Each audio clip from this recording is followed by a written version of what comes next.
مطالعہ کرنے اور حضور کی تعلیمات کے مطابق زندگی گزارنے کی توفیق عطا فرمائے۔ یہ مہینہ ماہ قرآن بھی کہلاتا ہے، یہ ماہ فرقان بھی کہلاتا ہے۔ اس مہینے کے بے شمار نام ہیں، ماہ صبر بھی ہے، ماہ مواسات بھی ہے۔ آقا فرماتے ہیں کہ شہروں یزاد فیہ رزق المومن، رمضان وہ مہینہ ہے جس میں مومن کا رزق بڑھا دیا جاتا ہے۔ اور مومن کا رزق کیسے بڑھتا ہے وہ تو سبوں کو اس بات کا اندازہ ہے کہ رزق کیسے بڑھتا ہے۔ جو لوگ کل تک اچھا نہیں کھاتے تھے اور اچھا کھانے کے لیے دوسروں سے قرض لیتے تھے، مگر کہاں سے رحمتیں نازل ہوتی ہیں، آسمان سے کہ زمین سے۔ غریب سے غریب گھر میں بھی دسترخوان سج جاتا ہے اور اچھے کھانے مل جاتے ہیں، کھانے اتنے کے پھینکے جاتے ہیں۔ اس کو دیکھنے کے بعد کہا جا سکتا ہے کہ واقعی میرے سرکار نے سچ کہا کہ ماہ رمضان اس میں مومن کے لیے روزی میں اضافہ ہو جاتا ہے۔ آقا فرماتے ہیں کہ ماہ رمضان ماہ صبر ہے۔ زندگی گزارنے کے لیے جس طرح سے سر اور دھڑ کی ضرورت ہے، اس کے بغیر ایک وجود تیار نہیں ہو سکتا۔ حضرت مولا علی رضی اللہ تعالیٰ عنہ فرماتے ہیں کہ سر اگر نہ ہو تو جسم بیکار ہے، اور اگر سر ہو جسم نہ ہو تو سر بیکار ہے۔ تو سر جسم سے لگا ہوا رہے تب ایک وجود تیار ہوتا ہے۔ فرماتے ہیں مولا علی اسی طرح ایمان کے ساتھ صبر ضروری ہے۔ صبر ہے تو ایمان سلامت ہے، اور اگر صبر نہیں ہے تو ایمان کا سلامت رہنا مشکل ہے۔ اس فتنہ و فساد کے وقت میں بندہ صبر کی اہمیت کو اچھی طرح سمجھ سکتا ہے کہ کس طرح صبر کے بغیر ایمان کا بچا رہنا مشکل ہے۔ چاروں طرف اسلام کے دشمن میرا ایمان لوٹنے کا پلان بنا رہے ہیں۔ اپنے گھر کے لوگ اپنے دشمن بنے ہوئے ہیں۔ والدین کہتے ہیں کہ صرف تم کو ہی جنت جانا ہے اور دوسروں کو جنت نہیں جانا ہے کیا؟ داڑھی رکھنے کی جوانی میں کیا ضرورت تھی؟ 5 بار مسجد بار بار آنے جانے کی کیا ضرورت تھی؟ بڑھاپے میں یہ کام ہو گیا ہوتا تو بیٹا جھنجھلا کر وہ سنت رسول کا قتل کرتا ہے، اسلامی لباس اتار کے پھینک دیتا ہے۔ سچ کہا گیا اخیر زمانے میں اولاد کی تباہی ماں باپ کے ہاتھ ہوگی۔ اخیر زمانے میں ماں باپ کی تباہی بچوں کے ہاتھ ہوگی۔ بچے کہیں گے کہ اگر تیرے پاس پیسے نہیں تھے تو تم نے پیدا کیوں کیا؟ اگر تم نے پیدا کیا ہے تو پھر میری تمام ضرورتوں کی تکمیل بھی تم کو کرنی ہوگی۔ تو ایسے میں ایک باپ بیچارہ سچائی کا دامن چھوڑ کر حرام کاری اور حرام خوری کا راستہ اختیار کرتا ہے تاکہ بچوں کی فرمائش کی تکمیل ہو سکے۔ باپ بچوں کو یہ نہیں کہتا ہے کہ عید کے دن نیا کپڑا پہننا ضروری نہیں ہے، عید کے دن عید کے ساتھ نئے کپڑے کا ہونا کوئی ضروری نہیں ہے۔ عید تو اصل میں اس کے لیے ہے جس نے 1 مہینہ عبادتوں میں گزارا ہو، اور اسی شکرانے میں عید کے دن گھر سے باہر نکل کر 2 رکعت نماز خدا کی بارگاہ میں ادا کر کہتا ہے مالک تیرا کروڑوں احسان کہ میں نے 1 مہینہ تیرے کہنے کے مطابق دانا پانی چھوڑ کر میں نے روزہ رکھ لیا۔ یہ روزہ رکھنے کا شکرانہ ہے، اس کے ساتھ نئے کپڑے کا کوئی میل نہیں ہے۔ اسی شکرانے کے اظہار کا ہے کہ اگر وسعت ہے تو آدمی نیا کپڑا پہنے، نہیں تو صاف ستھرے اور دھلے ہوئے کپڑے پہنے۔ باپ اپنے بچوں کو یہ مسئلہ نہیں سکھا سکتا ہے، البتہ قرض لے کر اپنے بچوں کو نیا کپڑا دیتا ہے، بھلے ہی 2 درجن کپڑے اس کے بکس میں کیوں نہیں موجود ہو، لیکن اس کو دینا ہے چونکہ پڑوس کے لوگوں نے دیا۔ اب چاہے ماں باپ کو مخروص ہونا پڑے، چاہے جھوٹ بولنا پڑے، چاہے اسے دوسرے راستے اختیار کرنے پڑے، سچ کہا گیا ہے کہ ماں باپ کی تباہی اولاد کے ہاتھوں ہوگی، اولاد کی وجہ سے ماں باپ برباد ہوں گے، ماں باپ اولاد کی وجہ سے برباد ہوں گے، ایک دوست کی وجہ سے برباد ہوگا، اور دوست وہ ہے جو اپنے دوست کو تباہی سے بچائے، دوست وہ نہیں ہے جو اپنے دوست کو تباہی کی طرف دھکیل دے۔ الرجل علی دین خلیل فلینظر احدکم من یخالی، آقا علیہ السلام فرماتے ہیں کہ آدمی دوست کے دین پر ہوتا ہے، اسے چاہیے دوستی کرنے سے پہلے دیکھ لے کہ دوستی کس سے کر رہا ہے، چونکہ دوست کا اگر دین سلامت ہے تو اس دوست کا دین بچا رہے گا، اگر دوست کا دین سلامت نہیں ہے تو اپنے دوست کو بھی اپنے رنگ میں رنگ ڈالے گا، چونکہ دوستی کا تقاضا وہی ہوتا ہے۔ آج سماج میں ایمان بچانا مشکل ہے۔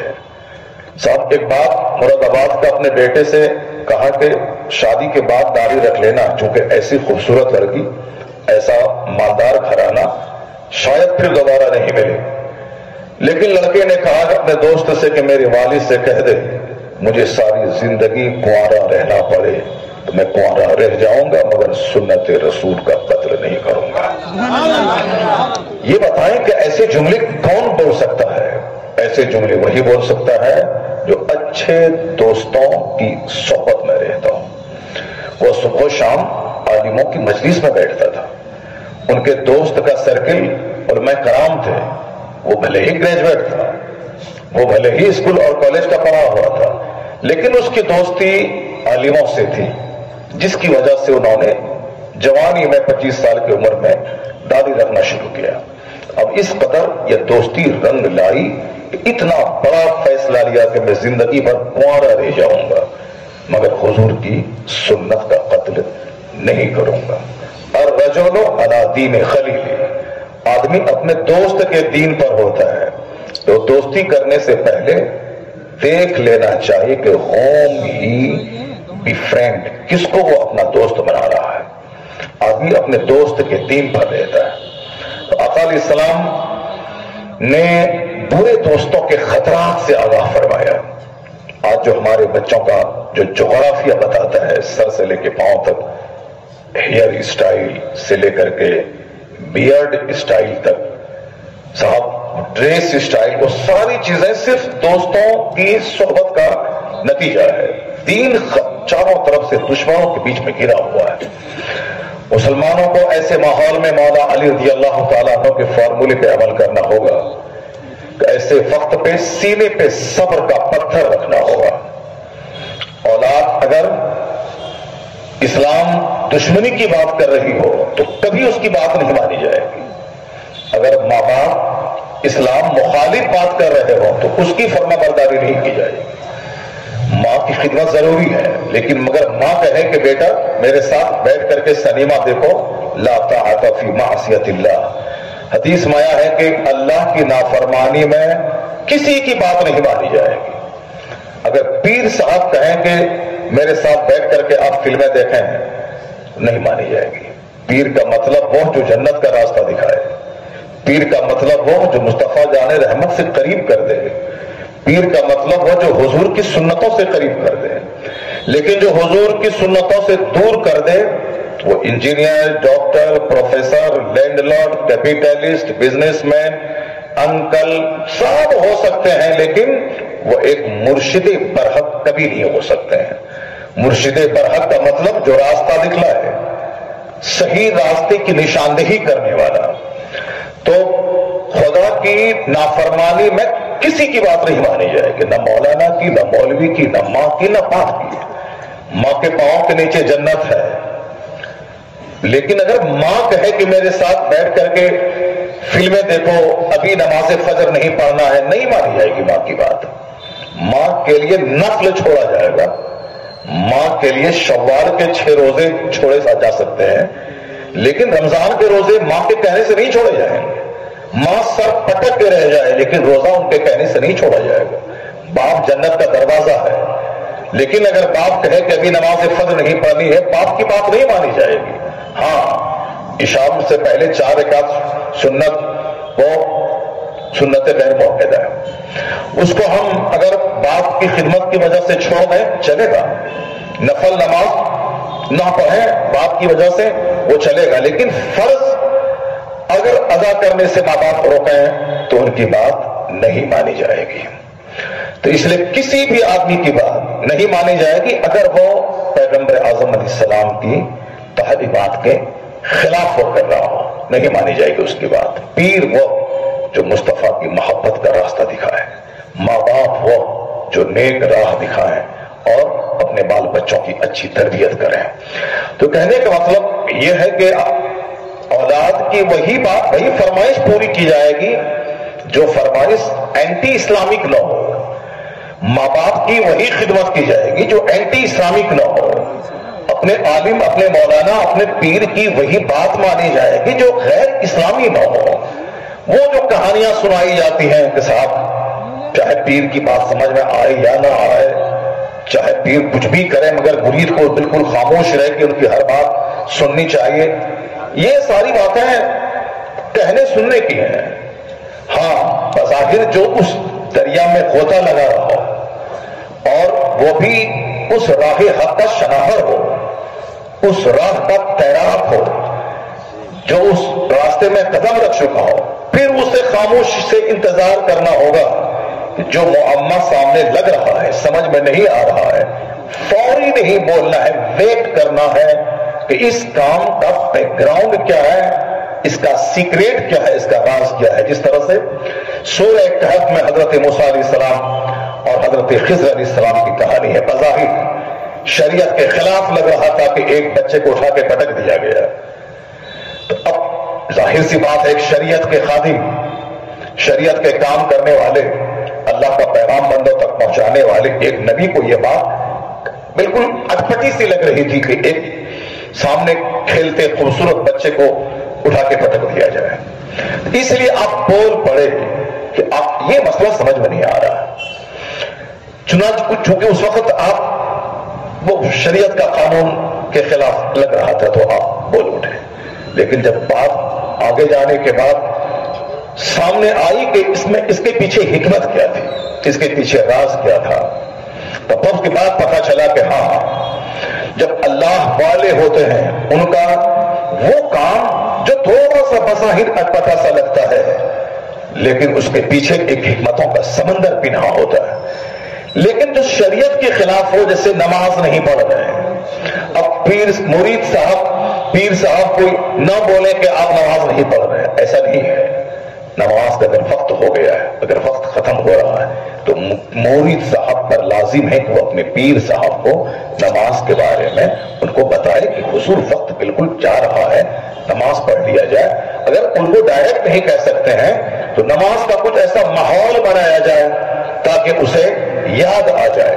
تو خیر، میں کہہ رہا تھا کہ اسلام مخالف باتوں میں کسی کی بات نہیں مانی جائے گی۔ صبر ایک زبردست ہتھیار ہے ایمان بچانے کا۔ قرآن کہتا ہے یا ایھا الذین آمنوا استعینوا بالصبر والصلاۃ، اے ایمان والو صبر اور نماز کے ذریعے اللہ سے مدد مانگو۔ ان اللہ مع الصابرین، اللہ صبر کرنے والوں کے ساتھ ہے۔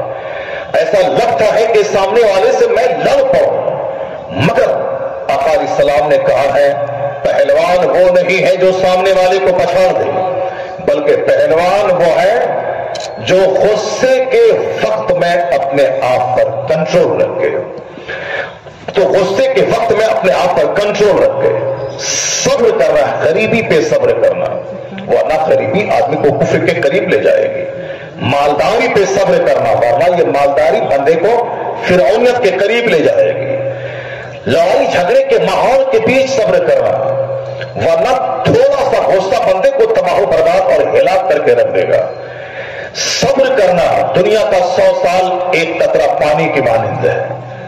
اس دنیا کی تکلیف پہ صبر کرنا، بظاہر لگتا ہے کہ کفار و مشرکین ہمیں جینا مشکل کر دیں گے، ایسی سنکٹ کی گھڑی میں صبر سے کام لینا جو قرآن شریف میں اکثر جگہوں پہ کہا گیا.